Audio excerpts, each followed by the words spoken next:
Dreams do come true. So kids, what's your dream?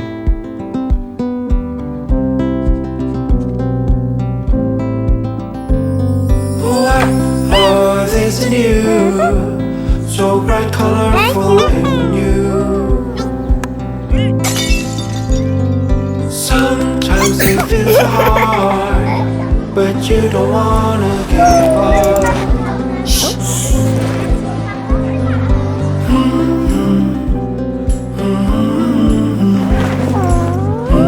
Hello. Hello.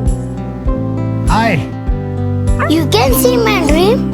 Of course, because I too had a dream. Some days I dreamt of becoming a tennis player, and some days a cricketer. To make their dreams real tomorrow, you need financial planning today. Choose from a range of child plans from Aegis Federal Life Insurance and help your child dream big.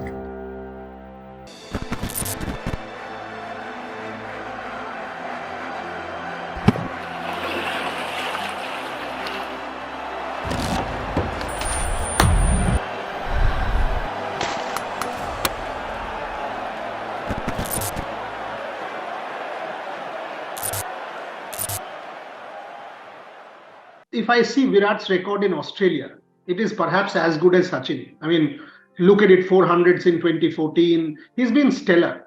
But when I look at Virat's record in England, 2014 he struggled, 18 he was brilliant, but then 21 wasn't that great. Is it because of the conditions? Is it mental? Is it there is something to do with technique?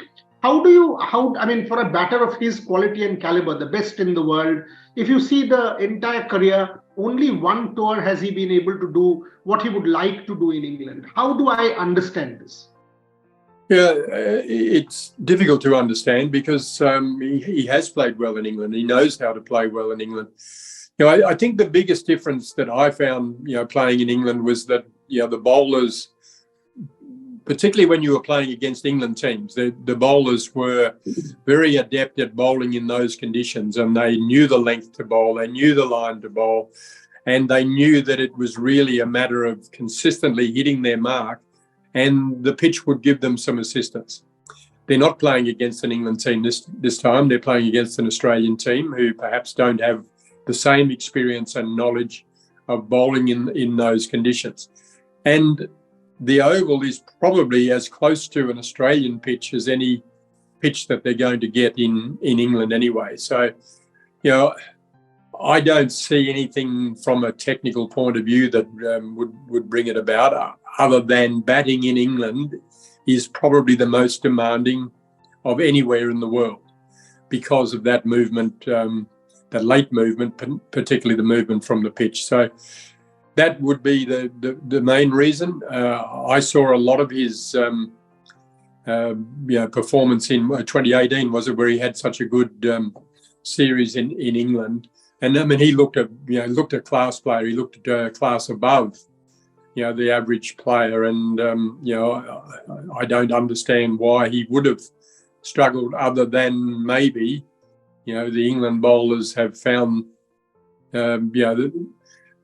they know that they have to bowl their very best balls against someone like him, and so they probably lift themselves for that performance. But I wouldn't be too worried about it. I think if he's in the right frame of mind, and that's the critical thing for a batsman at this level, and particularly for a batsman who's played a lot of Test cricket, it's not your technique that lets you down. It's not the eyesight that's gone. What goes is the brain. And what he's been so good at is preparing himself mentally for his performances, over 100 Test matches. It's quite remarkable what he's been able to achieve. So I think, if he's got his mind right and he's ready for this challenge, then I would expect him to do well. If he's just a fraction off, that's enough at this level. The bowlers are so good that, you can't afford many mistakes, and you certainly can't be not switched on. So if he's switched on, I would expect him to do well. Your thoughts on Shubman Gill from what you've seen? Yeah, I've seen a little bit of him. I've seen him in Australia. I've seen him batting on television, obviously. He looks a good player. I think the one thing that India has done well, and I think probably better than any other team in world cricket in recent times, is with their developing players. They've played a lot of cricket. They've sent them overseas. Rahul Dravid had overseeing at the NCA, made sure that they played a lot of overseas cricket, and that has prepared them well for international cricket. So Shubman has played internationally. He's made runs. He must have played 75 List A games of cricket. So he's played a lot of cricket. He's had a lot of experience. So for a 22-year-old, he's an experienced cricketer, and he's been to England before. He will struggle like anyone will in these conditions if the Australians bowl well.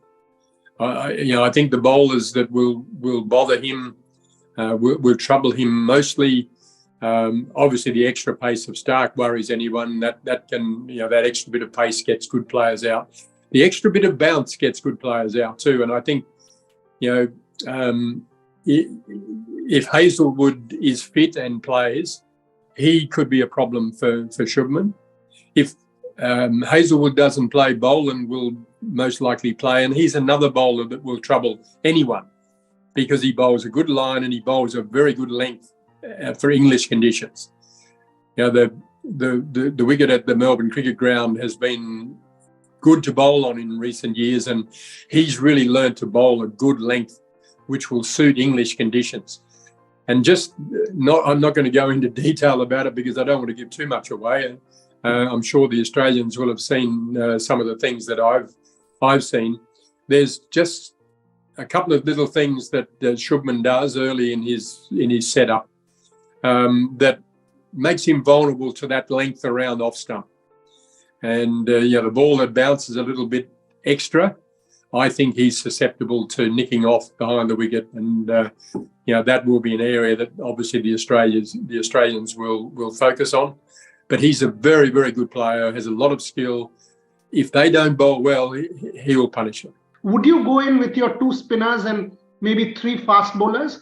Because the 2 spinners bat well, giving you that additional depth in batting? Or would you sort of say, no, I will go in with 4 fast bowlers and 1 spinner in these conditions in early June? How does this thing pan out, the selection conundrum? Look, I think you go with your best bowlers. There's no point picking somebody who's inexperienced or not good enough just because the conditions might be suitable to that style of bowling. I think India will back their strength. They'll go with the spinners and three fast bowlers. I think that gives them a pretty good variation. And if the weather stays as fine as it has been in the last few weeks, then I think there's no reason why the spinners couldn't do well. Lyon always bowls well no matter the conditions, and I think the Indian spin bowlers have had enough experience. They've seen these sorts of conditions before, and they've bowled well. Ashwin's bowled well in those conditions before. Jadeja's a very, very good bowler, and the thing is, even if he's not taking wickets, he's not going around the park. He's going to keep things tight. That allows the captain then to be able to, switch his pace bowlers around from the other end. Not very often that 4 fast bowlers are needed, to be quite honest. If the other 3 bowl well, then there's no room for the 4th bowler. There's not enough bowling for him, to be worthwhile. So I think India will go with their strengths and probably play the 2 spinners.